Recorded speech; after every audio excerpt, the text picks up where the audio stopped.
reiteramos entonces los aplausos para nuestros ponentes. Y tenemos 10 minutos para cada uno, yo les avisaré 2 minutos antes de concluir. Comenzamos por el licenciado David Salas Gil.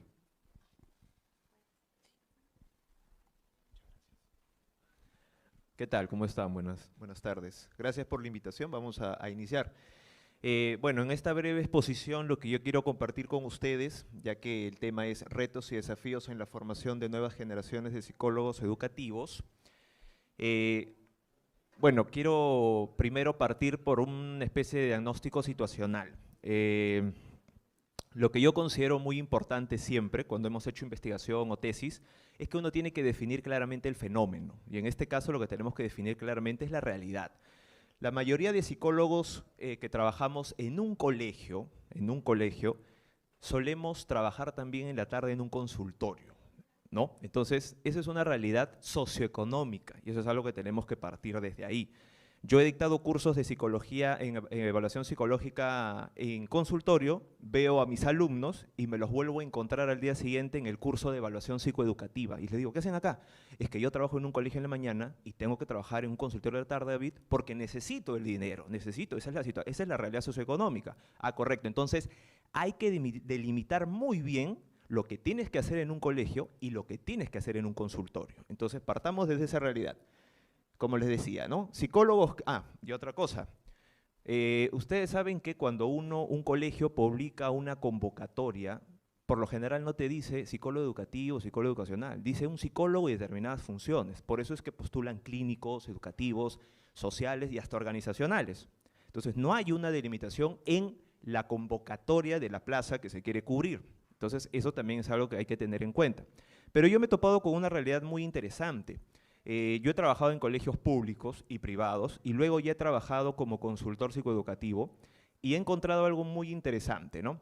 Yo he llegado a colegios, ¿no? Como consultor externo y el director académico, el coordinador académico me dice, David, una pregunta, ¿qué tiene que hacer un psicólogo en un colegio? ¿Por qué le digo?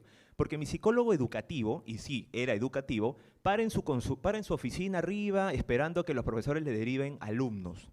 Ah, ya, entonces yo pensé, dije, de repente es clínico. Y cuando me acerco, no, era educativo. Era de preespecialidad educativa, dictaba conferencias de psicología educativa. En otro colegio, cuando fui, pasó algo muy interesante. El coordinador académico me dijo, David, nosotros estamos contentos con nuestro psicólogo. ¿Ah, sí? ¿Por qué? Porque sale a conversar con los profesores, sale a observar a los alumnos al aula, conversa con los papás, hace talleres, hace evaluaciones colectivas, hace charlas, hace un montón de cosas en la parte instruccional con los profesores. Voy a conversar con él y era un psicólogo clínico y de la salud, que tenía el enfoque preventivo promocional. Entonces él no quería quedarse encerrado en su oficina, él quería salir a trabajar con la comunidad educativa. Luego seguí investigando y ahí me di cuenta de que hoy en día la especialidad no me aseguraba nada. Lo que me asegura es el enfoque que tiene el psicólogo que trabaja en la institución. Si tú trabajas en un colegio, uno tiene que evaluar cuál es su enfoque. Si tienes un enfoque individual, bueno, entonces te vas a quedar en tu oficina esperando a que te deriven como si fuera un consultor interno. Y creo que te equivocaste de lugar. El psicólogo que trabaja en un colegio, lo he notado con psicólogos educativos y con psicólogos clínicos y de la salud, tienen un enfoque diferente. Tienen un enfoque de salir de su oficina y trabajar otras cosas. Entonces, ¿qué más tenemos que ver acá? En algunos colegios no se puede realizar evaluaciones psicológicas. Cuando me preguntan cuáles son las 3 competencias o las competencias que debería tener un psicólogo educativo, clínico, organizacional, y es que nos hemos olvidado, o yo recomendaría, potenciar nuevamente las 3 competencias básicas: evaluación, diagnóstico e intervención. La evaluación en consultorio es muy distinta a la evaluación en colegio. Yo he conversado con psicólogos organizacionales y les digo, ¿tú haces selección? Sí. ¿Y qué haces? Bueno, ya hago esto. ¿Y en qué momento haces psicología? Solamente publicas la convocatoria en LinkedIn, revisas currículums, luego entrevistas para ver una parte de experiencia laboral. ¿Dónde está la psicología? ¿Qué haces como psicólogo de selección? Bueno, me doy cuenta, David, que no hago psicología. Exacto. Hace lo mismo que hace un ingeniero industrial o cualquier otro profesional con un diplomado en administración de recursos humanos. Entonces, lo mismo pasa a veces en la psicología educativa. Eso es lo que tenemos que darnos cuenta. Yo estoy totalmente de acuerdo que el psicólogo no debe quedarse solamente aplicando test. Lamentablemente nos hemos olvidado de cómo se hace una evaluación con test. Entonces, uno tiene que recordar su competencia de evaluación y sobre eso ir construyendo nuevas competencias. Ahora, lamentablemente, es una realidad, yo he trabajado en colegios donde yo voy y me dicen, acá nadie te va a ceder horas ni te va a dar presupuesto para que puedas evaluar a todo el salón. Pero también he trabajado en otros colegios que el director, la directora, el consejo directivo tienen otro enfoque y me dicen, sí, acá sí puedes hacer evaluaciones colectivas para poder tener un perfil de cada alumno y un perfil psicoeducativo de todo el aula y poder monitorear cómo van avanzando. Y sobre eso ya puedes hacer otras cosas, pues talleres, charlas que respondan a la necesidad de cada salón. Pero eso es lo primero que uno tiene que hacer. Por eso yo siempre digo, cuando uno llega a un colegio, lo primero que uno tiene que hacer es, tengo que hacer diagnóstico situacional del colegio que me ha contratado. A ver, director, ¿puedo hacer esto? No. Como por ejemplo cuando me decían, David, yo quiero hacer orientación vocacional en este colegio y ¿sabes qué quiero hacer? 10 módulos, talleres, voy a aplicar pruebas, informes, charlas, voy a traer a 1000 profesionales. Pregúntale a tu director si va a querer. Director, ¿qué le parece si hacemos algo en orientación vocacional? Ya, bacán, te voy a dar 2 horas, pero en diciembre y solo para quinto. ¿Qué vas a hacer en esas 2 horas? Y tú tenías en mente hacer un montón de cosas. Pero no importa.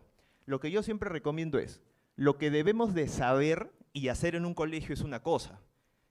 Y lo que el colegio nos permite hacer es otra cosa. Pero eso no significa que no estemos preparados para eso. Eso es lo que yo propongo. Porque hay personas que me dicen, David, yo sigo llevando cursos de capacitación en evaluación psicoeducativa, diagnóstico psicoeducativo e intervención para hacer talleres, charlas, pero este colegio no me lo permite. Pero no importa, tengo que trabajar porque tengo familia, tengo cuentas que pagar, pero yo el otro año me voy a otro colegio. Entonces, igual hay que estar preparados. ¿Qué debería hacer como mínimo un psicólogo en un colegio? No estoy diciendo psicólogo educativo, discúlpeme, pero la realidad nos dice que si yo ahorita voy y recojo 1000 colegios, más de la mitad son clínicos.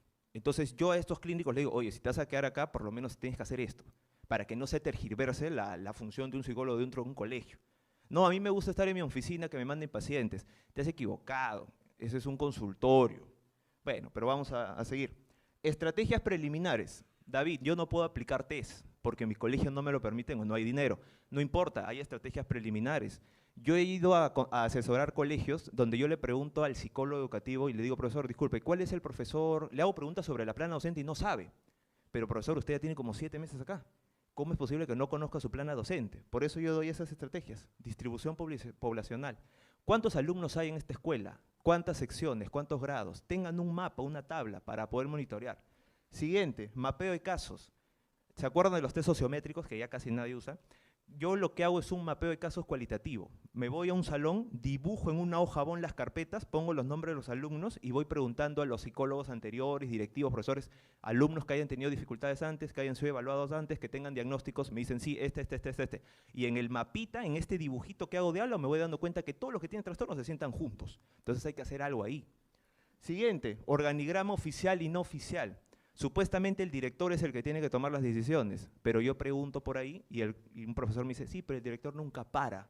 El que para todo el tiempo es el subdirector, él es el que toma las decisiones. Ese es el organigrama no oficial. ¿Quién es el profesor más antiguo? ¿Quién es el profesor más nuevo? ¿Qué más tenemos? Análisis de rendimiento académico. Yo siempre digo, no se trata de ir y tomar test. Cuando estamos en consultorio, no pasamos de frente a tomar test. Tenemos que hacer un triaje, una historia, una observación y un plan de evaluación. Lo mismo pasa en psicoeducativa. De frente no nos vamos a mandar a tomar test. Yo tengo que saber qué salones requieren una evaluación psicoeducativa primaria, o sea, para priorizarlos. Y yo con eso puedo verlo con el rendimiento académico. Las notas, los promedios que los tienen en Excel. Puede ser del año pasado, del bimestre anterior. Tengo que hacer estrategias preliminares porque yo trabajaba en colegios públicos donde me hacían la vida imposible, donde los profesores no querían cederme horas para aplicar las pruebas y el director prácticamente ni me quería ver porque me impusieron a mí. ¿Qué más? Plan de evaluación. En todas las áreas de la psicología no se hace un plan de evaluación y el plan de evaluación que yo planteo tiene 7 preguntas ahorita. Pero bueno, acá tenemos algunas, ¿no? Jerarquía de variables psicológicas a evaluar. David, mi colegio sí me ha permitido evaluar, voy a poder aplicar test. ¿Qué test vas a aplicar? Un test de personalidad, no tiene sentido. Fíjense, ahora han estado exponiendo muchas investigaciones, lo cual me parece muy bien, y hay algo también que los psicólogos hemos dejado de revisar, las revistas de investigación que publican nuestras universidades. Quedan 2 minutos, David. Gracias. Ahorita termino. Gracias a esas revistas de investigación es que yo puedo hacer una jerarquía de valores y yo sé que la personalidad tiene una correlación casi inversa con el rendimiento académico, por eso que no la priorizo. ¿Cuáles son las variables que sí priorizo? Autoconcepto académico, habilidades, motivación académica y habilidades para el aprendizaje. Luego, ¿qué más? Evaluación colectiva. yo recomiendo de corazón que cuando uno trabaja en un colegio no hagas evaluación individual, concentrémonos en lo colectivo. Tenemos que enfrentarnos a la población estudiantil, no uno a uno, nos hemos equivocado, ese es en consultorio. Y los resultados y la intervención, ahí es donde entra todo eso. Ahora, ¿qué es lo que yo necesitaría repasar, David? Evaluación psicológica individual. Pero tú has dicho que no lo haga. Sí, pero es importante que lo sepamos porque cuando nosotros le digamos, este alumno necesita ser evaluado en un consultorio externo, lo van a mandar, lo van a evaluar, le van a hacer un informe y ese informe va a volver a nosotros en el colegio. Y a veces los psicólogos que trabajan en consultorios no hacen una adecuada evaluación y diagnóstico. Por eso yo recomiendo repasar los principios de evaluación individual, repasar trastornos psicológicos, diagnóstico. El otro día me llegó un informe de un niño que había sido evaluado y dijeron que estaba dentro del espectro del autismo. Yo, como sé el DSM-5, me di cuenta que no había sido evaluado correctamente. El niño no tenía trastorno espectro autista, tenía trastorno de la comunicación social. Entonces, para que no nos engañen a los psicólogos que trabajamos en colegio, tenemos que repasar el DSM-5 y también vamos a darnos cuenta de los test psicológicos obsoletos que aplica. Me llegó un informe el otro día donde habían aplicado el Stanford Binet Form LM y la escala de madurez social de Vinela. Dos de los peores test de inteligencia que existen actualmente. Uno tiene 60 años de antigüedad y madurez social de Vinela fue creado en 1935. Hoy en día hay instrumentos mucho más actualizados como los que están acá. ¿Ven? En colegios, por ejemplo, siguen utilizando el PMA1, el CLP, California y el CATEL sin carga cultural. Ya tenemos pruebas nuevas, AIR, PMAR, Edicole, Complex, SENA, CARAS, Explora. Por ejemplo, escuché por ahí que habían usado el ECLE. Cuídenlo, por favor. Cuiden mucho ese ECLE. Yunti ya lo descatalogó hace como 6 años. Ya no sé si va a salir una nueva edición. ¿Bien? Ok. Y aquí les dejo algunos libritos que recomiendo que consulten. Gracias. Muy bien, gracias, David.